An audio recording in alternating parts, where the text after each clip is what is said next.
Part 2. I realise I haven't actually got through much of tonight's Raw so far, but don't worry, I'll make this second part as quick as possible, because nothing good happened.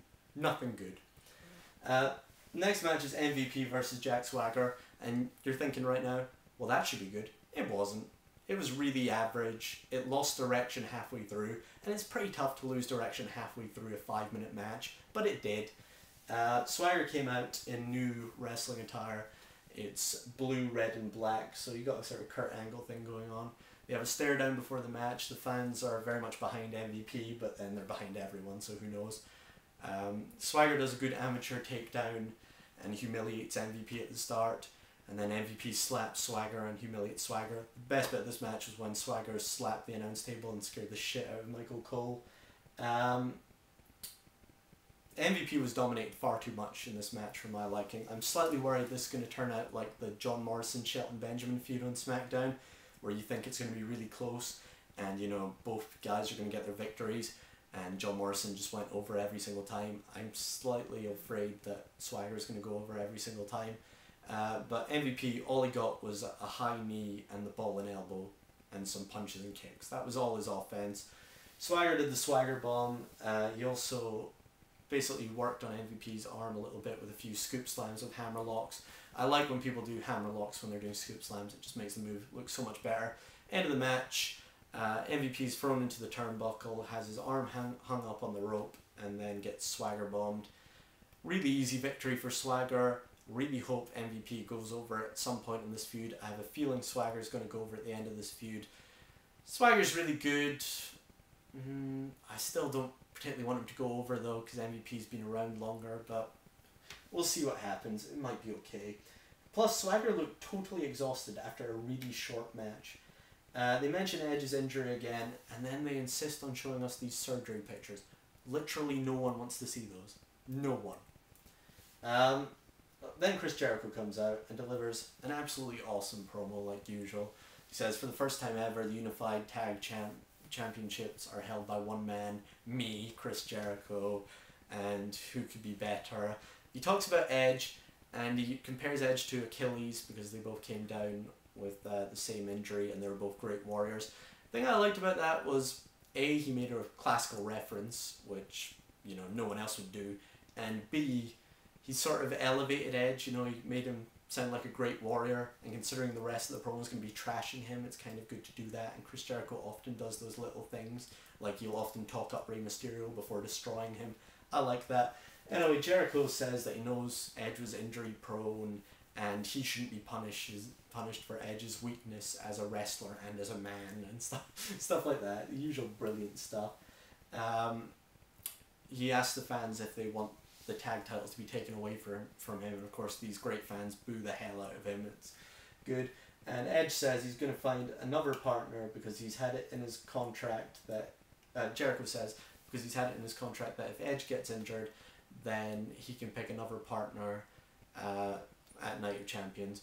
And I hope they retain, to be honest, because Jericho's just about the most entertaining thing going on right now. And even though this storyline with Edge is over, this is still the most entertaining thing. Even though this is a makeshift storyline, this is still the most entertaining thing going on in WWE right now. So Jericho's going to pick a partner, and Mark Henry comes out, and the commentators speculate that Mark Henry's going to be the partner. But no, Mark Henry has come out to squash Chris Jericho, which is what happens. Mark Henry destroys Jericho. Jericho gets out of the ring. He's had his suit torn off him. Then Jericho goes back in the ring. And I thought, okay, they've made this an official match now, Jericho's going to win.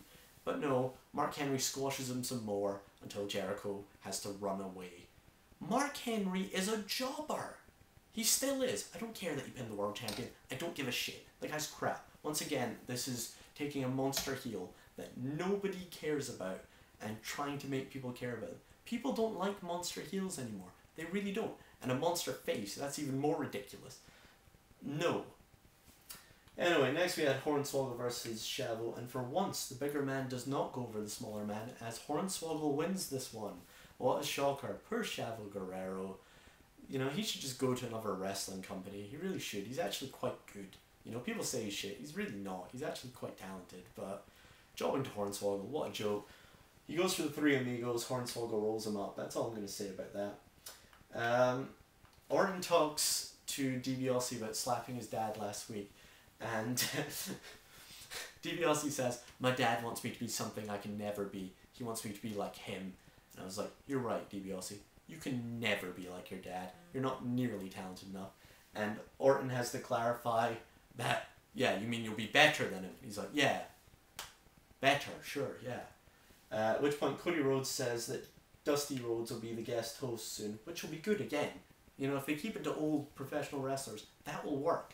But Dusty Rhodes isn't going to be the guest host next week because it's ZZ Top. In the UK, we don't know who ZZ Top is, right? WWE claims to be this big WWE universe. All its references are American. I have no idea who ZZ Top are. As far as I'm concerned, from the picture, two random guys with beards are going to present next week's Raw. Then we had Kofi Kingston commentating on Evan Bourne versus The Big Show. This was the worst thing on Raw, and that's saying a lot. Big Show Bourne, you know, I said a few weeks ago they're going to make Bourne a lower mid-carder. First thing when he comes into Raw, he pins the US champion, and I'm thinking, oh right, maybe he's not going to be. No, he is. Big Show squashes him. I mean, a real squash. This is no different from the squashes you see on ECW each and every week. Big Show squashed Evan Bourne. He just threw him around the ring like a rag doll. Got the Colossal Clutch, which is the new name for the Camel Clutch Backbreaker, which is no less ridiculous than Camel Clutch Backbreaker. Then Kofi Kingston comes in because Big Show won't break the hold, and he kicks Big Show out of the ring apparently, which seems implausible.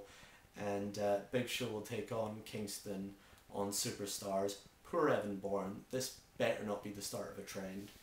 Then we see some more Robot Chicken. Still looks shit, Seth. Then we have Santino, the inevitable Santino segment, which is the only comedy segment which is actually funny, as it is every week. Santino's playing with some dolls. It's a Santino Marella doll, an Iron Sheik doll. Where the fuck did he get that? And a Trish Stratus doll. It's pretty funny. Then we have Triple H and John Cena come in and try and reassure Seth Green. Santino, by the way, says he wants to be part of Seth's new show, Electric Pony, which was mildly funny. I think it was the only point I laughed out loud during the entire show. But yeah, Triple H and Cena come in and they try and reassure Seth Green. And the only thing this segment proves is that Cena is far more entertaining than Triple H. That's it. Main event, Legacy versus Triple H, Cena, and Seth Green. Triple H gets a big pop when he comes out. Then Cena comes out and gets a much bigger pop, which I really like. Because I know that'll hurt Triple H. Anyway, this match, I'd like to say it was okay. Because it almost was, but Seth Green's involvement made it appalling. So I can't really say that. Nothing interesting happens. Seth Green gets involved, gets chased around the ring. Nothing interesting happens. I don't even really remember. It's not very good. Orton RKO's Triple H, and then Seth Green comes out and breaks up the count, the 3 count. So Orton goes to chase him. He's about to punt him when Cena spears him. Worst spear I've ever seen. Made Batista's spears look good. Just terrible. And then Rhodes brings in a chair, and Triple H gets a sledgehammer and hits it off Rhodes with the chair, and he starts swinging the sledgehammer about and almost hits Cena but doesn't. No one cares. End of the match, Legacy retreat, and Triple H puts Seth Green on his shoulders. At this point, I was just wanting Cena to go to the top rope and deliver the Doomsday Device. I really was.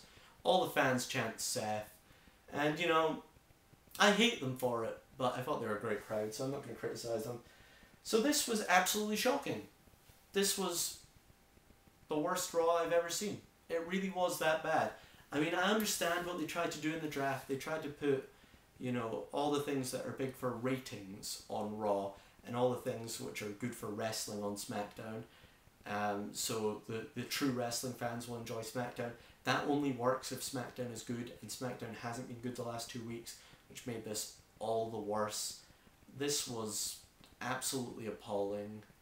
I hope it's better next week. I don't know who ZZ Top are.